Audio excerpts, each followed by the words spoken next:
All right, what's going on, ladies and gentlemen? Welcome back. Happy to have you here. I hope you're well. I'm doing great. Thank you for asking.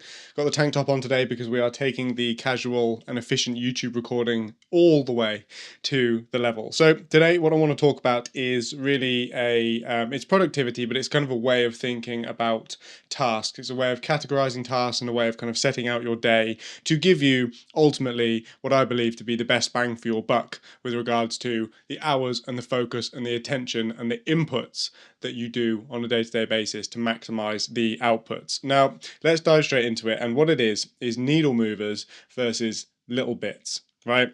So let's define these terms. Now, needle movers are basically big impact, high leverage tasks, right? Things that are going to affect a legitimate and considerable change within your business or kind of whatever you're trying to achieve within your life, right? Typically, these are internal. They can be external, but I would say more often than not, they're kind of internal things. It could be like your website or SEO or a new marketing system or a VSL, right? These big things that you are doing within your business to affect the changes that really you want and kind of you want to see, right? They tend to be chunkier, meatier, bigger tasks that you have to actually, do over multiple days. It could take some serious thinking, some serious focus and brain power, and ultimately they're kind of painful tasks, right? Stuff that you know you need to do, but you don't really want to do because you know how much work and focus and attention and input that task is going to take.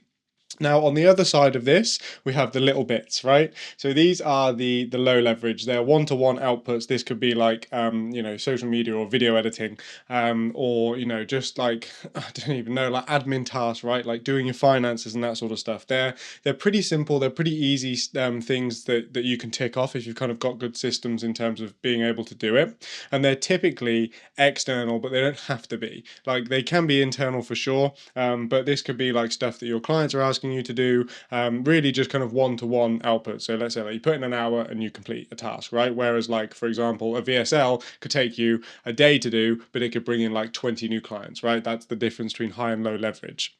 Now, these little bits, they typically don't take too much energy or brain power to tick off. It's just a case of like they're things that have to be done by a specific deadline. And I think this is probably the most important point, is that the little bits tend to have a deadline, whereas the needle movers don't have a deadline. Or if they do, it's not like a set in stone, something bad's going to happen if you don't do it. It's more of like a self-imposed deadline. And I think this is where a lot of people go wrong in the way that they think about their tasks, because they would organize and prioritize the things that they've got to do based on when those things need to be completed, rather than the impact of those things being completed, right? Like, let's say that you introduced a new marketing system into your business 2 months ago, you would be reaping the rewards of that marketing system that you still haven't introduced into your business now, right? So you can kind of see where I'm going with this.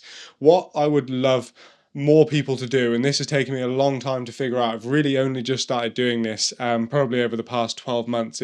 I've always operated in a sense, like not always, but for a long time I've operated with the kind of eat your frog or eat that frog mentality, which is like you should do the hardest thing first because you have the most willpower, and it's much easier to complete harder things first thing in the morning before the fatigue and the messages and the stimulus and everything comes in throughout the day, right? But what I have learned and kind of developed on top of that is basically the first thing that you do every single day should be the current needle mover that you're looking to focus on, right? Whatever that might be, if it's designing a new website page, if it's, messaging people on LinkedIn or on Instagram, like for new clients or whatever, if it's recording or editing ads, or doing scripts and that sort of stuff, like you should put the needle mover right at the start of your day, when you have the most willpower and focus and attention to give it, right? You can give the needle mover your all because it's the most high leverage thing that you can do.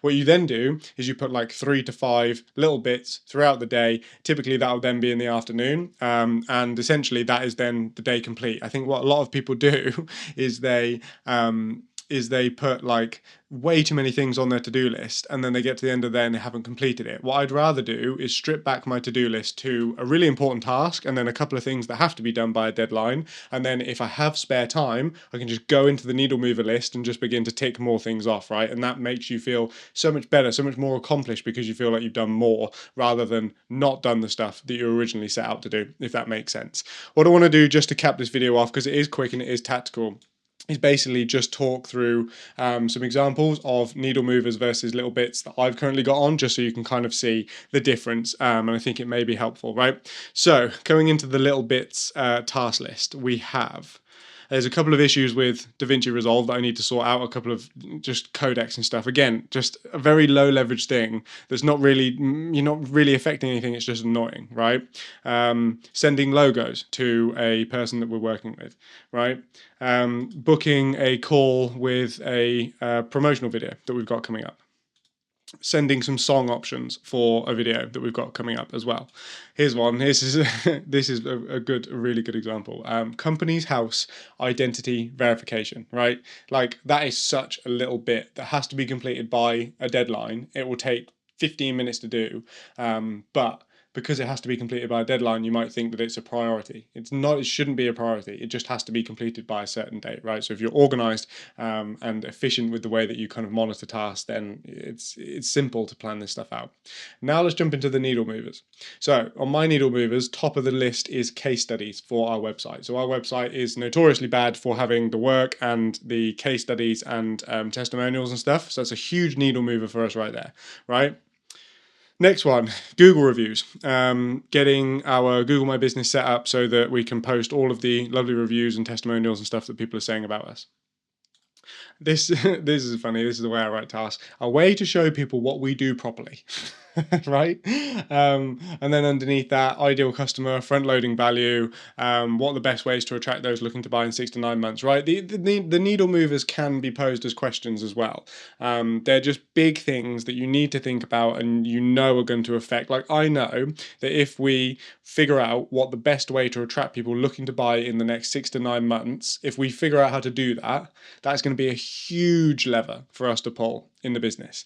And that's kind of it. That's all I wanted to talk about within this video, is just understanding the high and low leverage tasks. I call them needle movers versus little bits. You can call them whatever you want, and then architecting your day in a way that allows you to complete needle movers and then also tick off some little bits as well. But that is everything for the video. Feel free to check out the rest of the videos on the YouTube channel, and I will catch you very soon. Goodbye.